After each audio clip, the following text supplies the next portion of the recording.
Retrouvez Businesswoman avec MAF Pro, l'assurance des artisans, commerçants et professions libérales. MAF Pro, la référence qualité pro. Efficace et pas cher. C'est la MAF que je préfère. C'est la MAF.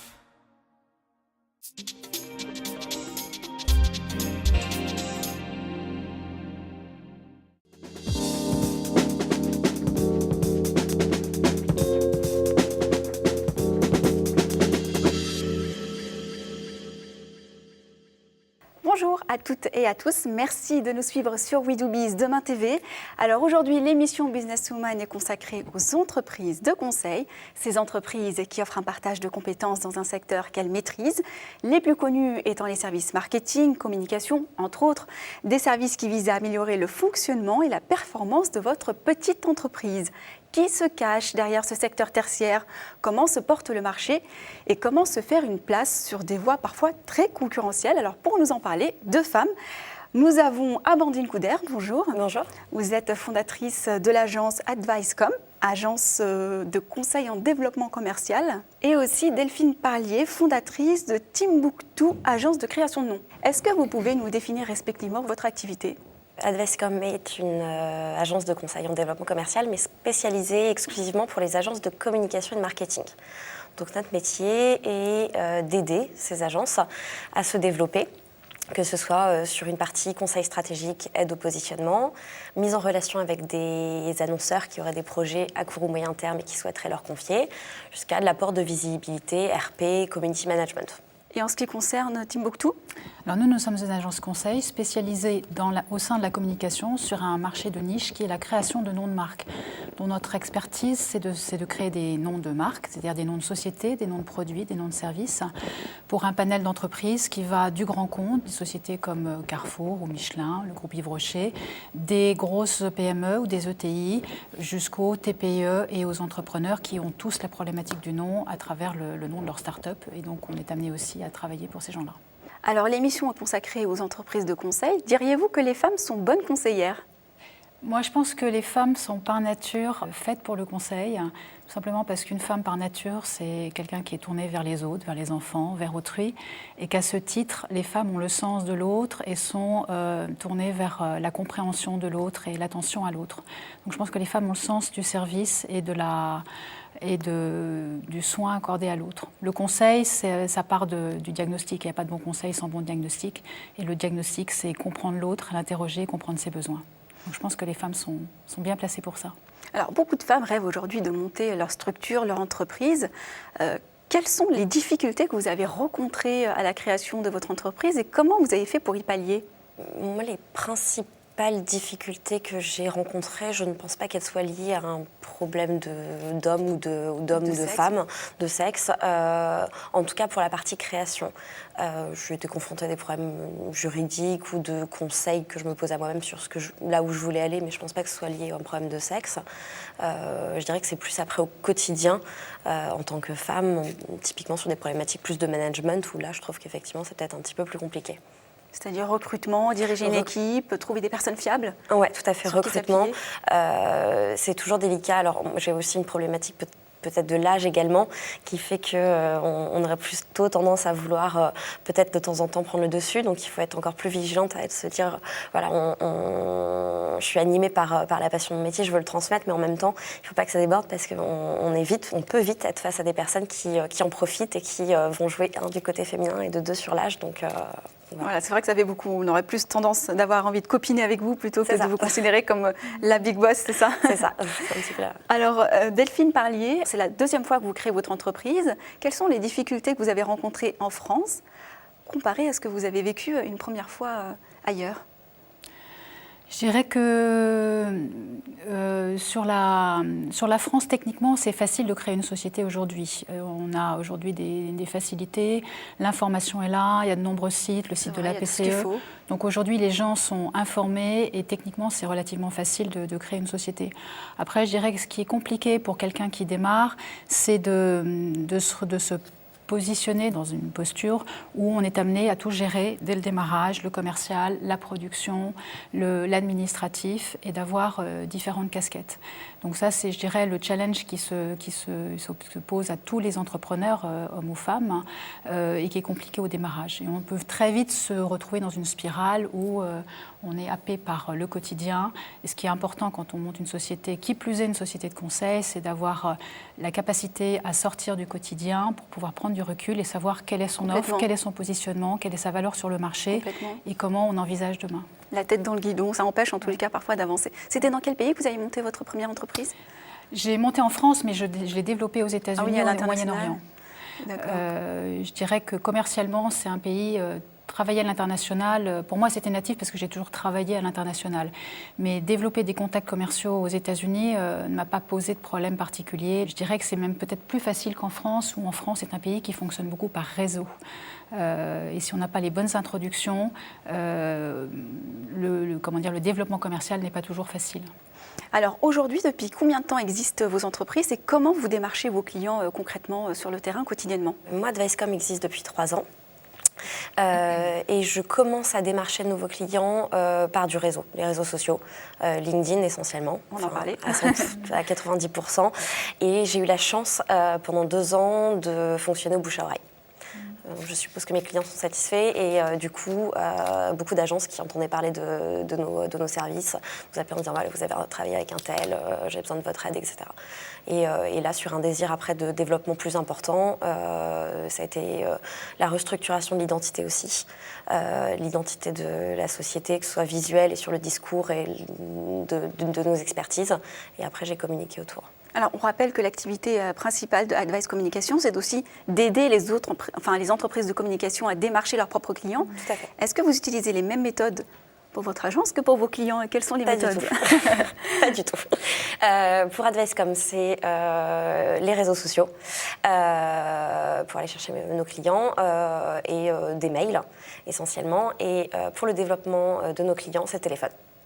D'accord, il y a une raison spécifique à ça, de coût, une stratégique Disons que sur la stratégie d'Advicecom, je me suis aperçue qu'elle passait mieux avec l'identité qu'on avait créée, qui donne une image plus moderne de mes concurrents, passait mieux sur un visuel. J'ai essayé de le faire par téléphone et ça passait moins bien, donc je continuais en m'appuyant sur mes mails et sur mon visuel.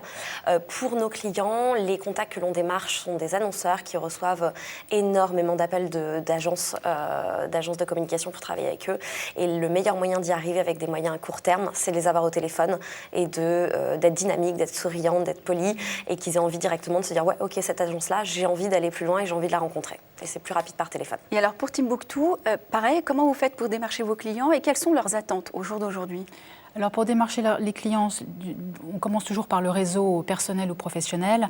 Et moi, je fais partie de réseaux professionnels comme Parrainer la croissance, comme Paris Pionnière, comme un réseau de Dauphine, qui sont un moyen de rencontrer des gens. C'est pas du contact, c'est pas du commercial à court terme, mais à long terme, ça permet de tisser les liens et d'avoir des recommandations. Internet est aussi un très bon vecteur, les réseaux sociaux, mais aussi le référencement. On a fait un gros travail de référencement naturel. Et on a vu avec surprise que ça a vraiment changé les choses. Régulièrement, l'audience du site a augmenté et on a des appels entrants et des appels de qualité qui se transforment en clients. Donc Internet est un vecteur de développement commercial. Et puis je dirais la troisième voie, qui est une voie aussi facile à mettre en œuvre, c'est de tisser des partenariats avec des agences qui ont des métiers connexes ou complémentaires. En l'occurrence, moi je travaille avec des agences de branding ou de design. Une fois que le nom est fait, on passe à l'étape de l'identité visuelle. Et donc il y a des ponts et des liens évidents avec ces agences-là. Aujourd'hui, qui sont vos concurrents et diriez-vous que le secteur du conseil de manière générale est concurrentiel ? Oui, clairement. Moi, je pense que le conseil est très concurrentiel parce qu'on est dans une période qui est complexe, où l'économie est quand même sous contrainte de délai, contrainte de budget. Il n'y a pas de secteur économique qui ne soit pas touché. Et le conseil, en général, perçu comme cher. Il ne l'est pas forcément, tout dépend de ce qu'on met derrière, mais il est souvent perçu comme cher. Et dans une époque où on a des offres qui arrivent sur Internet, qui sont des offres à bas coût, pour ne pas dire low cost, de nombreuses entreprises ont tendance tendance à passer par Internet, y compris dans la communication, pour faire un logo, un nom, une campagne média. Voilà. Des raisons de coût. Des raisons de coût, des raisons de délai. Donc le conseil est un secteur qui est effectivement bagarré.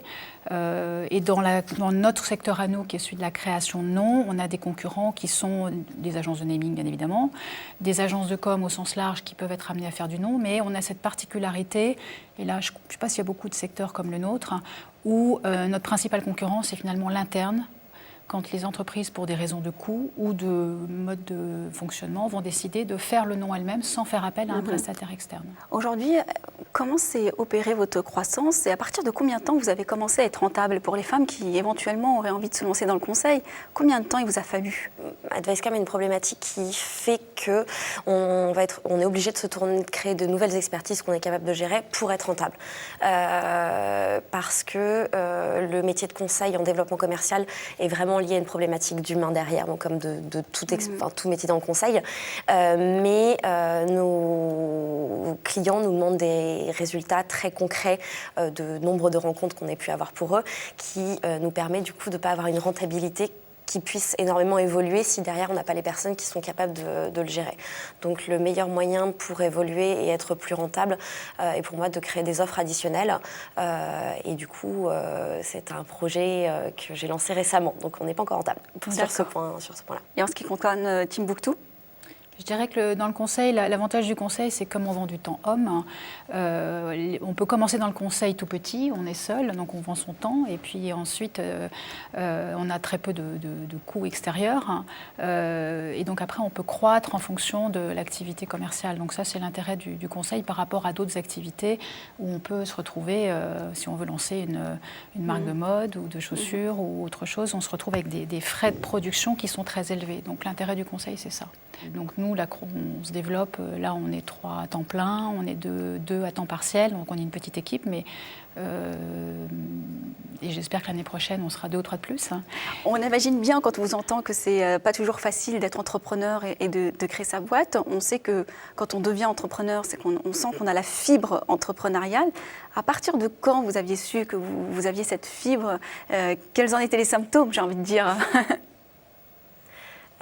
Moi, je suis pas sûre de la. Enfin, c'était quelque chose que j'ai toujours rêvé de faire et je me suis dit plus tard, je vais avoir une structure que je gère moi-même. Après, la question, je me la suis pas posée comme ça. C'était une opportunité que j'ai saisie sans me poser de questions.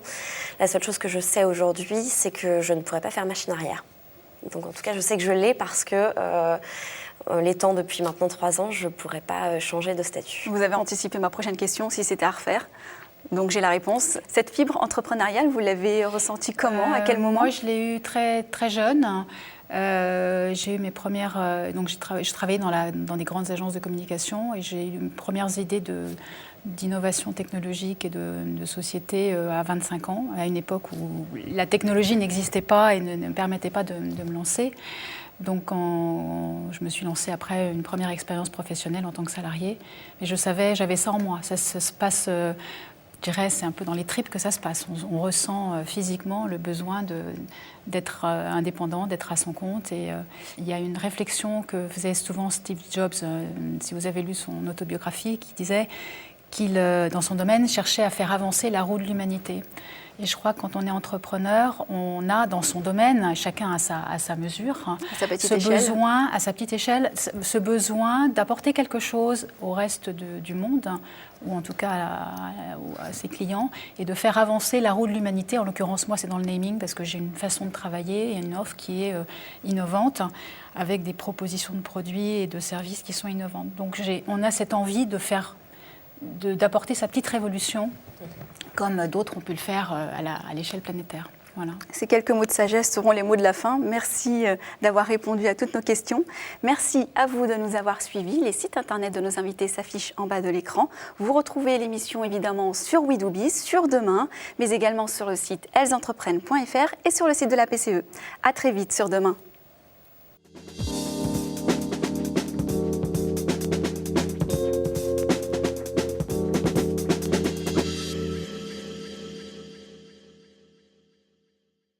Businesswoman vous a été présenté par MAFPRO, l'assurance des professionnels depuis plus de 60 ans.